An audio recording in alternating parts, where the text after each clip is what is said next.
Welcome to my writing realm. My name is Tanya Stephenson, and I'm an independent author from Canada.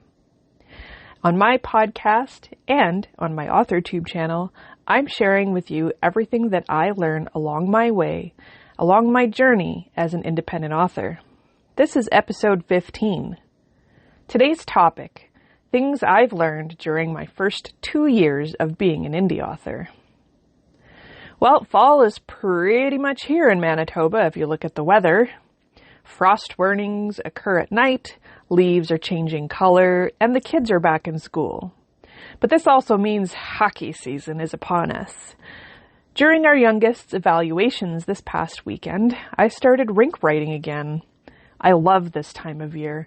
It's honestly my most productive writing season from now through the end of NaNoWriMo. How about you? Let's talk about AuthorTube. The AuthorTube collaboration videos are in editing, and the interview answers are absolutely awesome. I'm so excited to release the first video in the coming weeks.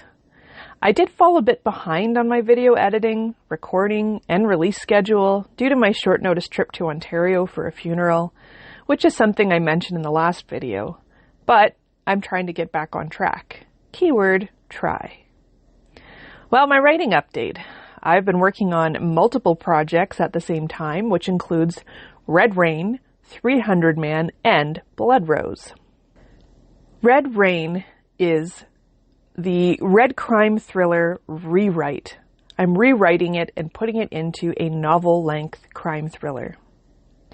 300 Man. This is a short story series that was previously published in multiple releases of the Lake Winnipeg Writers Group's journal called Voices.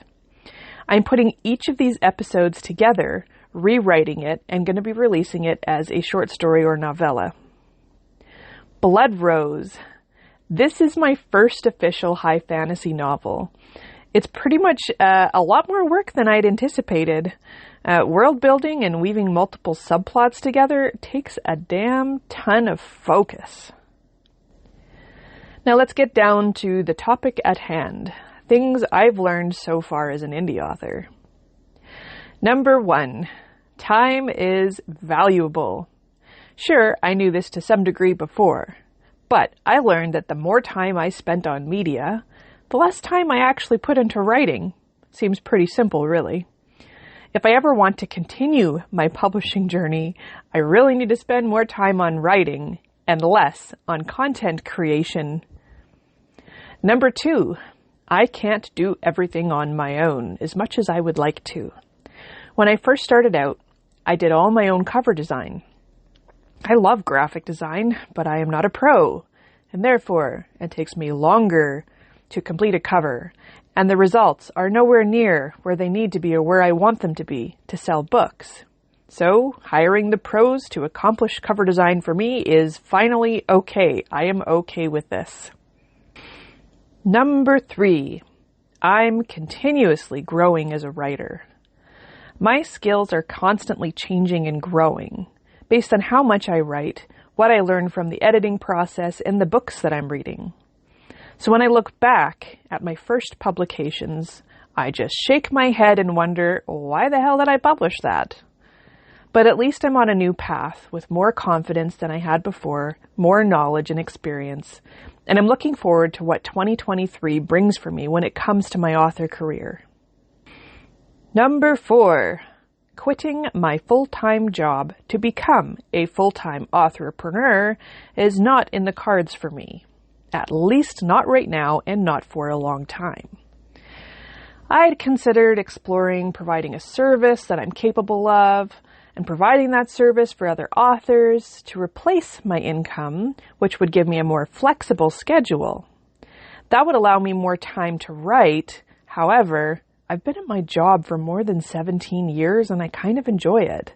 I can't see how I could easily replace that stable and reliable income with something new and lower just to make more time for writing. But this means keeping a full-time job reduces the chances of me writing for a living.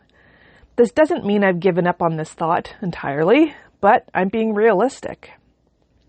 I have a family to support, and I'm not in the position to put our income at risk.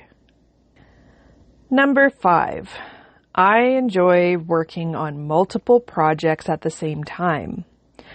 Writing the same story every time I sit down to write does help me reach the end faster. However, switching between 2 or 3 projects in different genres seems to refresh new ideas for each story. Number 6, the way a book is formatted is apparently important to me, and I actually enjoy the process of formatting books. At first, I had no clue how to format a book. Simple and easy seemed to be my jam. But now, when I pick up a new book to read, it's the first thing I look at. Are the margins set right?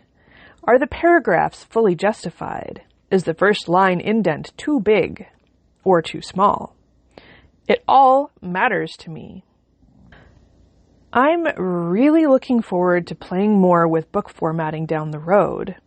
Maybe I'll even provide book formatting to other authors. The only question that keeps replaying in my mind is, which software do I want to use to format print books versus ebooks? Well, I've learned more than just 6 things over the past couple of years, but these stick out to me the most right now. What have you learned so far on your author journey? Share it with us in the comments section below. Thanks so much for joining me, and have a great rest of your day, afternoon, evening, night, or whatever, and happy writing!